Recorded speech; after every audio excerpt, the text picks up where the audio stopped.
Estábamos en la boda de mi cuñada cuando todo se fue a la mierda. Javier, mi marido, había desaparecido desde hacía media hora.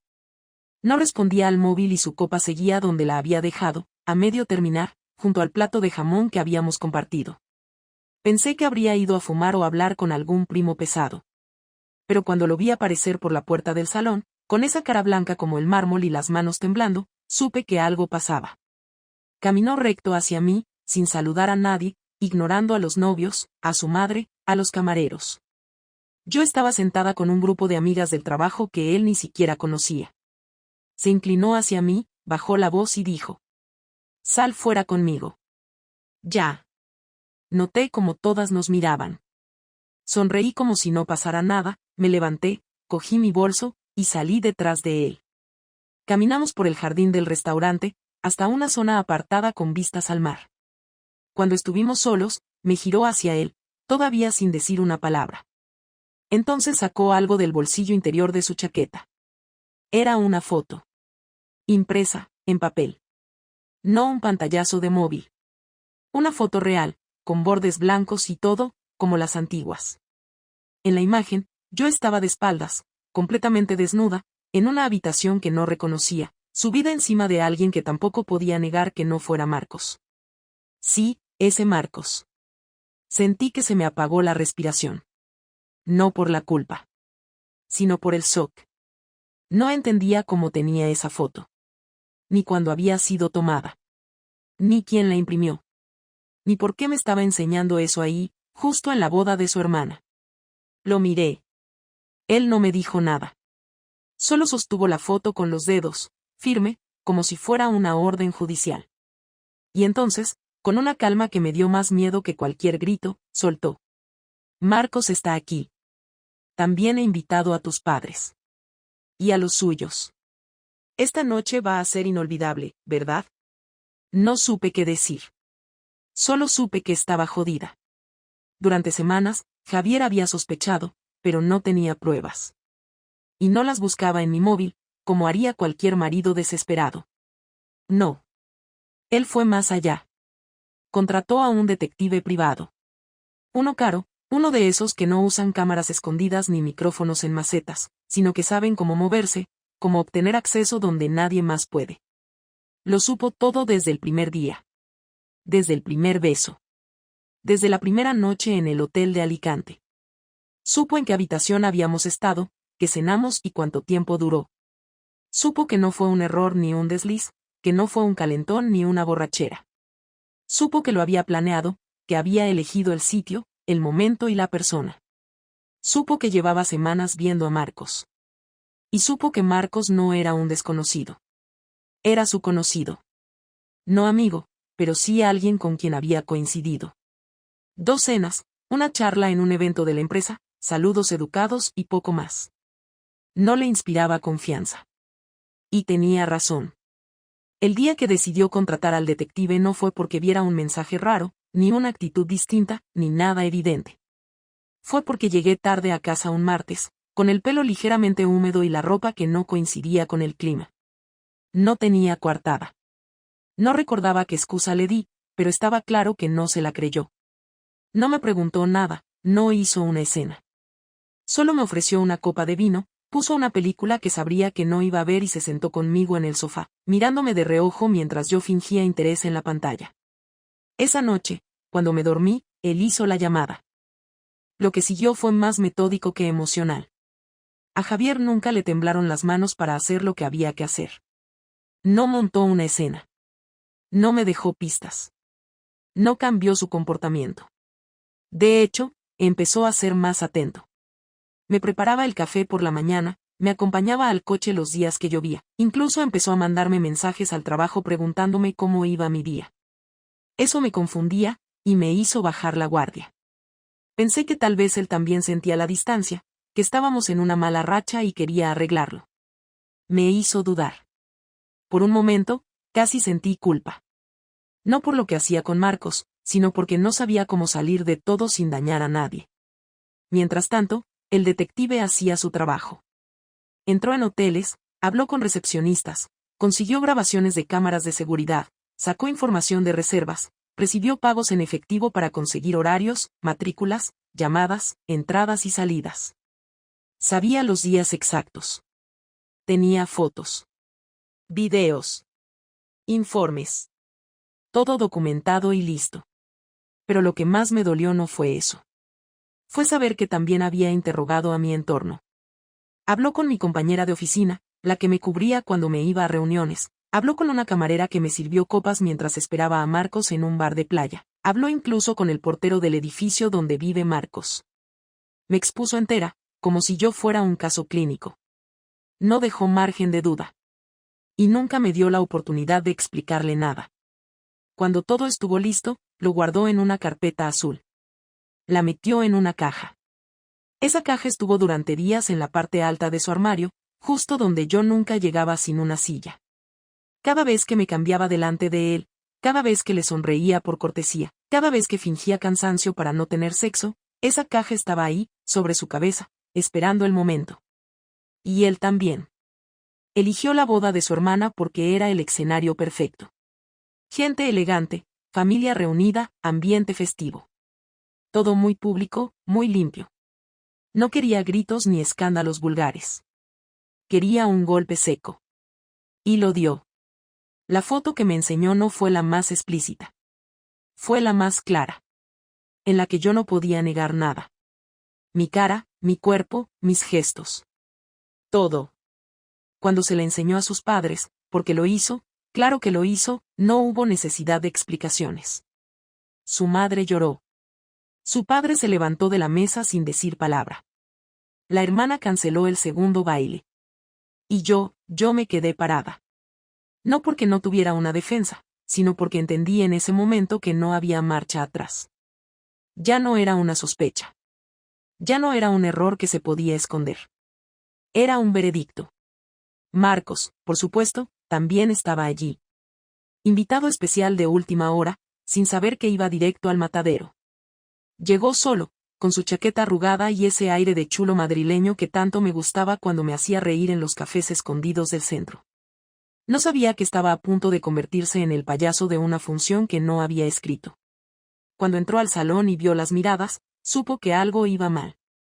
Pero fue tarde. Mucho más tarde. No hubo gritos, ni insultos, ni lágrimas en esa primera confrontación. Lo que hubo fue una cena suspendida, un grupo de familiares mirando a otro lado para no enfrentarse al escándalo, y una serie de silencios que pesaban más que cualquier palabra. Javier no me preguntó si era cierto. No me pidió que lo negara. Solo se quedó de pie delante de mí, con la foto aún en la mano, esperando que yo dijera algo. Cualquier cosa. Pero no me salió nada. Me sentí estúpida por no haberlo previsto, por no haber notado nada, por haber creído que podía seguir con aquello sin consecuencias. Y también me sentía acorralada, como si me hubieran tendido una trampa tan bien armada que no tuviera ni un solo hueco para salir. Así que lo único que dije fue lo primero que se me ocurrió. No era lo que pensaba que iba a pasar. Él me miró durante unos segundos que se me hicieron eternos, bajó la vista a la foto, la dobló por la mitad sin romperla y se la guardó en el bolsillo. Después, respiró hondo, no como alguien que se tranquiliza, sino como quien se prepara para decir algo que no quiere repetir. ¿Qué parte exactamente no pensabas que iba a pasar? ¿La de acostarte con otro? ¿La de repetirlo? ¿O la de que te pillaran? No tenía cómo responder a eso sin quedar peor de lo que ya estaba. Me limité a bajar la cabeza, y él aprovechó el momento para rematar. No eres tonta, Carmen. Pero te has comportado como si lo fueras. Creí que al menos tendrías el valor de decir la verdad. Ni siquiera eso. Quise hablar, en serio. Quise explicarle que no lo había planeado de esa forma, que al principio todo había sido confuso, que con Marcos no había una historia de amor, que simplemente necesitaba sentirme deseada otra vez, aunque sonara ridículo.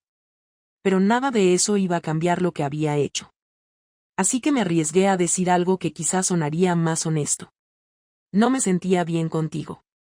Hace meses que no hablábamos, que no compartíamos nada. Me sentía invisible. Y con Marcos, al menos por un rato, me sentía viva. Javier se rió, pero no de una forma sarcástica ni agresiva. Fue una risa breve, seca, resignada. ¿Y tú piensas que eso justifica acostarte con otro, no? No lo justifica. Pero lo explica. ¿Y por qué no me lo dijiste? ¿Por qué no me hablaste? ¿Por qué no te fuiste? Porque tenía miedo. ¿Miedo a qué? A perderlo todo. Me miró con una expresión tan neutral que me dio más miedo que si hubiera estallado en cólera. Luego dio un paso atrás, se acomodó el traje, miró hacia la puerta del restaurante y dijo: Pues ya lo has perdido. No sé cómo encontré fuerzas para seguir la noche. Volví al salón como una invitada más, me senté en una mesa secundaria, lejos de la familia, fingí estar al teléfono varias veces, evité la mirada de los demás y conté los minutos para que terminara aquel suplicio. Marcos, por su parte, intentó hablar conmigo, pero lo apartaron antes de que pudiera siquiera acercarse. Lo sacaron por la puerta de servicio, como si fuera un ladrón. Cuando salí finalmente, pasadas las 2 de la madrugada, Javier ya no estaba. Su coche no estaba en el aparcamiento. Ni sus cosas en casa cuando llegué. Durante los 2 días siguientes no tuve noticias suyas. No respondía a mis llamadas, ni a mis mensajes, ni a los correos. Me llamaron su hermana, su madre y hasta su mejor amigo, todos con la misma actitud, seca, contenida, como si no quisieran perder la compostura pero dejando claro que no querían saber nada de mí. Fue entonces cuando entendí que esto no iba a ser una discusión más. Javier no era de los que tiraban palabras al aire. Cuando dijo que lo había perdido todo, lo decía en serio. Al tercer día, me llegó una citación para una reunión con su abogado. No me hablaba él, claro. Era un asistente legal que me pedía que acudiera a su despacho para discutir ciertos términos importantes. Cuando entré en esa sala, con los muebles de madera cara y el aire acondicionado demasiado fuerte, y vi la carpeta con mi nombre, supe que la conversación no iba a ser de reconciliación. Me ofrecieron un café que rechacé, me pidieron que me sentara, y la abogada, una mujer de unos 50 con expresión impasible, me explicó que Javier tenía en su poder material suficiente para llevar el caso a un divorcio con causa por infidelidad, que podía iniciar el proceso sin repartir nada, y que lo haría si yo no aceptaba las condiciones que proponía. No pedía dinero. No pedía disculpas. Solo pedía desaparecer. Y mientras lo escuchaba todo, lo único que pensaba era en que no había ni una sola palabra suya en toda esa sala. Ni una nota escrita a mano. Ni un mensaje de voz. Nada. Era como si me hubiera borrado. Y lo peor es que, por primera vez en muchos años, me di cuenta de que él sí sabía cómo hacer daño de verdad. No gritándome. No insultándome. No pidiéndome explicaciones. Sino desapareciendo sin dejar rastro. Durante las 2 semanas siguientes, no tuve contacto directo con Javier. Lo único que recibía eran comunicaciones frías de su abogada, documentos que debía revisar, condiciones que debía firmar y advertencias claras sobre los tiempos. El silencio de él era más duro que cualquier insulto. A veces me quedaba sentada en el sofá, mirando la televisión sin volumen, esperando que apareciera de la nada, que dijera algo, que dejara una nota, que me enfrentara de verdad, pero no lo hacía. Estaba ejecutando algo a su manera, como siempre, pero esta vez desde la distancia. El primer golpe fue la congelación de la cuenta común. No me avisó. Un lunes por la mañana fui a hacer la compra y la tarjeta fue rechazada. Intenté hacer una transferencia desde el móvil y ya no tenía acceso. Cuando llamé al banco, me explicaron que, como él era el titular principal, había solicitado restringir movimientos mientras se revisaba el acuerdo de separación. Me quedé mirando el móvil como si no entendiera las palabras. Durante años compartimos todo, incluso claves bancarias. Ahora no tenía ni acceso a mi saldo. Tuve que usar mi tarjeta personal, la que casi no usaba, y empezar a hacer cuentas para cubrir mis gastos. Fue humillante. La segunda acción fue más calculada. El contrato del piso estaba a su nombre. Yo lo había decorado, lo había organizado todo, había hecho de ese sitio nuestro hogar.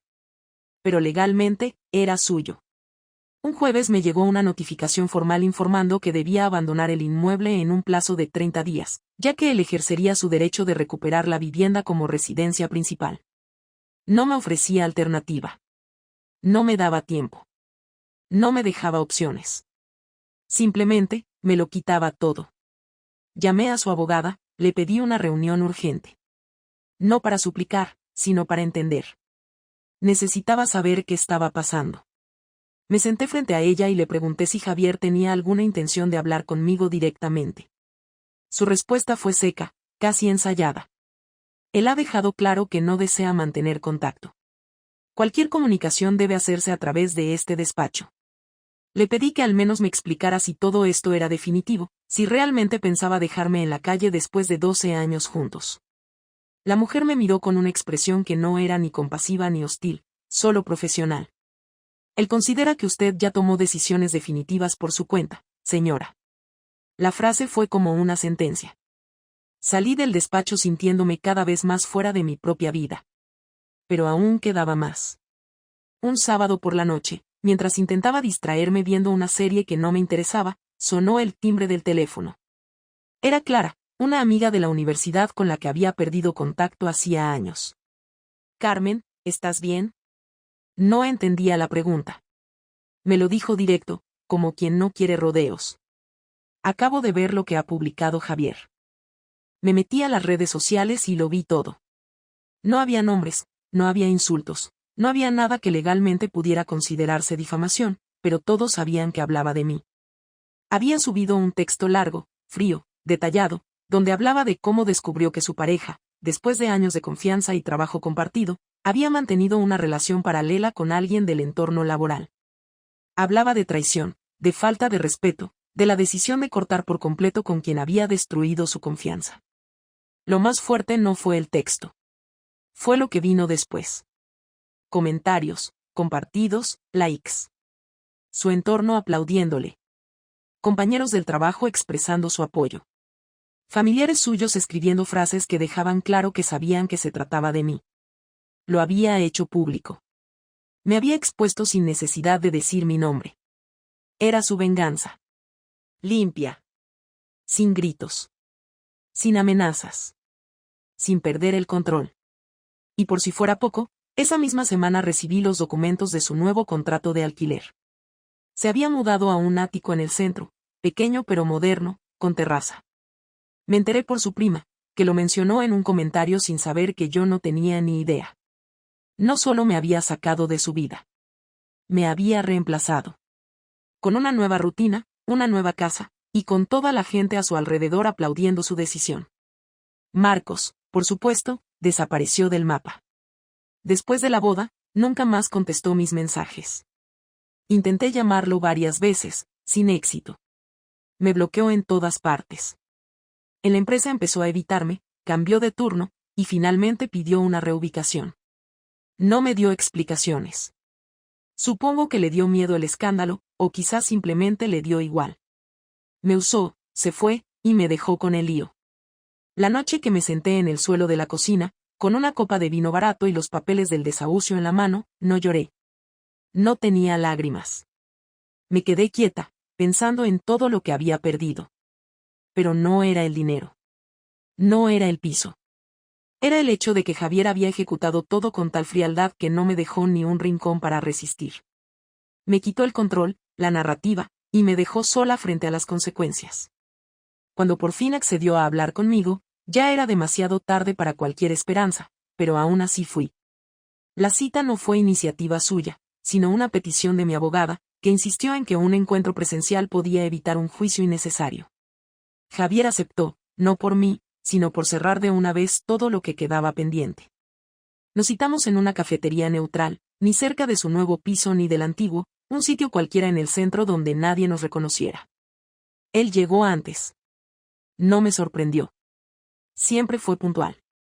Estaba sentado en una mesa del fondo, con una botella de agua sin abrir y el móvil sobre la mesa.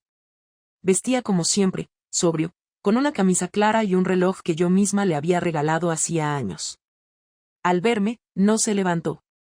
Solo asintió con la cabeza. Me senté enfrente, dejando el bolso a un lado, y durante unos segundos no dijimos nada. Era como si nos estuviéramos esperando mutuamente a romper el hielo, pero él no iba a hacerlo. Gracias por venir, dije, sin saber si realmente lo agradecía. Él no contestó.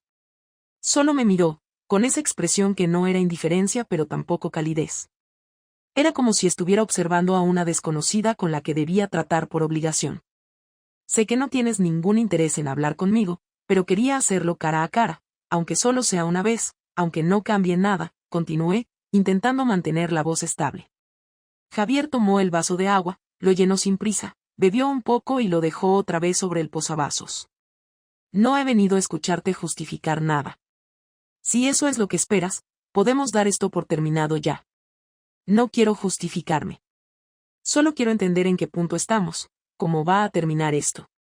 No por insistencia, sino por respeto. Por cerrar bien. Cerrarlo bien habría sido no abrir lo que abriste. Tienes razón. Y sé que todo lo que diga va a sonar vacío, pero lo que pasó con Marcos no fue algo premeditado, no fue una venganza, ni una sustitución. Fue una fuga estúpida de algo que no supe afrontar contigo. No necesito tus razones. No me sirven. No te estoy pidiendo perdón, aclaré, y vi cómo esa frase le hizo levantar ligeramente una ceja. Sé que no estás dispuesto a dar marcha atrás, pero necesito entender si esto que estás haciendo, dejarme fuera de todo, bloquearme en todos los sentidos posibles, también incluye no volver a hablar nunca más. Ni para cerrar cosas. Ni para vernos con distancia. Ni como personas que compartieron una vida. Sí. La respuesta fue tan directa que me desarmó. No buscaba un abrazo, ni una reconciliación. Pero oírlo con esa firmeza me dejó sin aire por unos segundos. Me incliné hacia adelante, sin tocar nada de la mesa, solo intentando acortar un espacio que ya era irrecuperable. ¿Ni siquiera como conocidos? ¿Ni siquiera si nos cruzamos algún día? Si nos cruzamos, te saludaré. Pero eso es todo. No hay nada más que decirnos. ¿Y si algún día necesito algo? No dinero, no favores. Solo, apoyo. En lo legal. En lo que compartimos. ¿Vas a seguir fingiendo que no existo? No te estoy castigando, Carmen. Estoy evitando repetir errores. Ya no confío en ti. Y no quiero seguir vinculándome emocionalmente a alguien que me mintió en la cara. No se trata de rencor. Es decisión. Hubo un silencio largo. Tan largo que el camarero se acercó a preguntarnos si queríamos pedir algo. Javier negó con la cabeza. Yo pedí un café, solo por no sentirme aún más incómoda. Cuando se fue, lo miré de nuevo. ¿Te dolió hacerlo así? Lo de la cuenta, el piso, las publicaciones. ¿De verdad crees que era la única forma? No. Había otras formas. Pero no había ninguna que me garantizara que tú no ibas a volver a manipular la situación. Tenía que dejar claro que había límites. Que lo que hiciste tenía un precio. No uno emocional. Uno práctico. No puedo obligarte a sentir nada. Pero sí puedo obligarte a hacerte cargo. Lo estoy haciendo. Estoy pagando por todo. Y ni siquiera me quejo. Solo quiero saber si este nivel de frialdad, es lo que vas a mantener siempre. Sí. Porque no es frialdad. Es distancia. Necesaria. Mi café llegó. No lo toqué.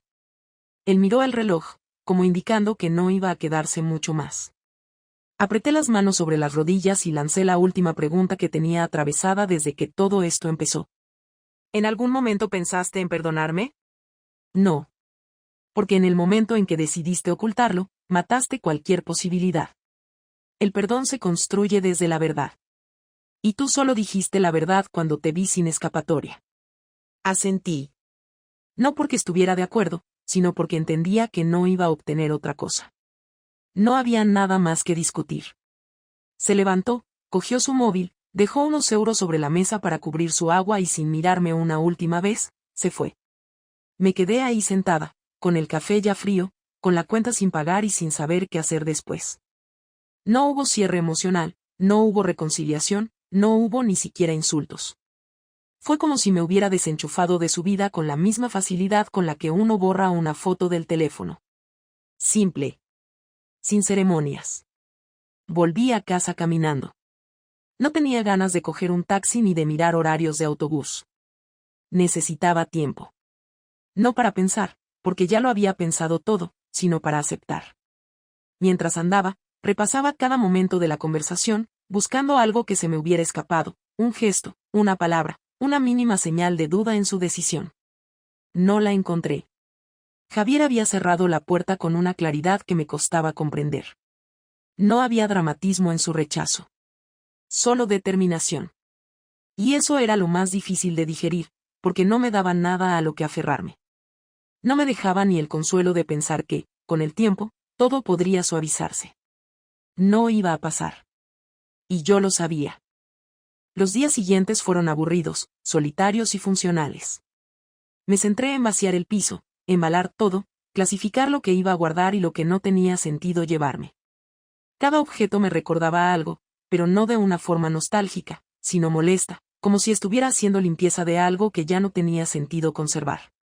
Había cajas con fotos, con documentos, con ropa que alguna vez me gustó, pero que ahora no quería volver a ponerme. Me deshice de muchas cosas. No por rabia. Por inutilidad. Era material muerto. El nuevo piso, alquilado a toda prisa, era pequeño, sin vistas, con muebles viejos y paredes manchadas. Pero era mío. No porque lo sintiera así, sino porque no me quedaba otra opción. Lo importante era tener un sitio donde dormir. Y ese lo era. Durante ese tiempo, no tuve contacto con nadie que valiera la pena. Las amigas que me quedaban me miraban con recelo, no sabían si acercarse o alejarse. Algunas me llamaron, sí, pero más por curiosidad que por empatía. Las verdaderas desaparecieron sin hacer ruido, como si la vergüenza se contagiara. No las culpé. Yo habría hecho lo mismo. Nadie quiere quedar asociada a alguien que ha destrozado su matrimonio por una aventura barata. Y eso es lo que fue. Ni amor, ni pasión desbordada, ni drama romántico. Fue una decisión estúpida que no resolvía nada y que me costó todo. Marcos no volvió a aparecer. Supongo que encontró otro lugar donde esconderse o simplemente decidió seguir con su vida sin cargar con lo que dejó atrás. Me dolió su desaparición, pero solo al principio. Luego, entendí que era coherente. Él no tenía por qué quedarse. No me prometió nada. Solo me usó en el momento justo. Yo lo permití. Lo más incómodo no fue empezar de cero. Fue convivir con la conciencia de que no me arrepentía por lo que sentí, sino por lo que destruí.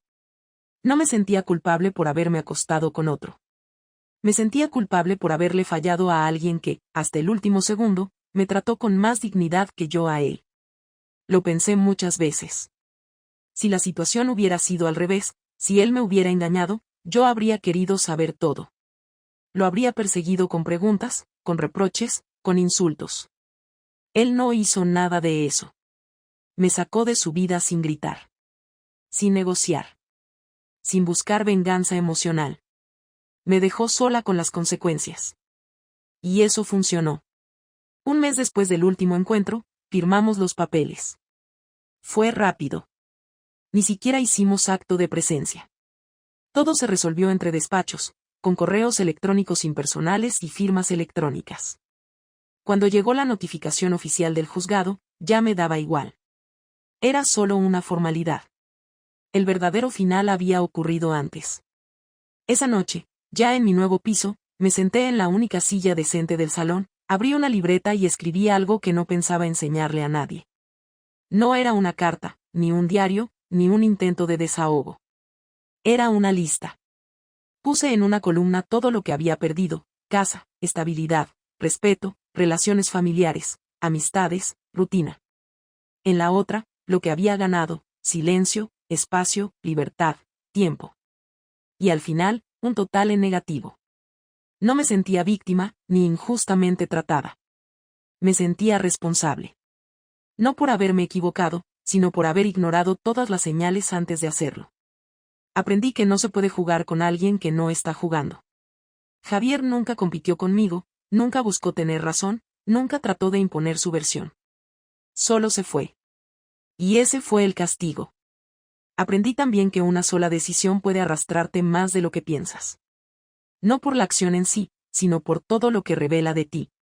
Y, sobre todo, entendí que el perdón no siempre llega cuando lo pides. A veces no llega nunca. Y eso también está bien. Ahora me levanto temprano, tomo café en una taza distinta, camino a un trabajo que no me apasiona pero que me sostiene. Paso los fines de semana sola. A veces con ruido de fondo, otras veces en silencio completo. No tengo planes de buscar a nadie. No porque no crea en las relaciones, sino porque sé que aún no estoy lista. Necesito vivir un tiempo sabiendo que no soy parte de la vida de Javier, y que él tampoco lo es de la mía. No tengo derecho a pedirle nada. Ni siquiera un recuerdo amable. Y si algún día se cruza conmigo por la calle y solo asiente con la cabeza, eso será suficiente.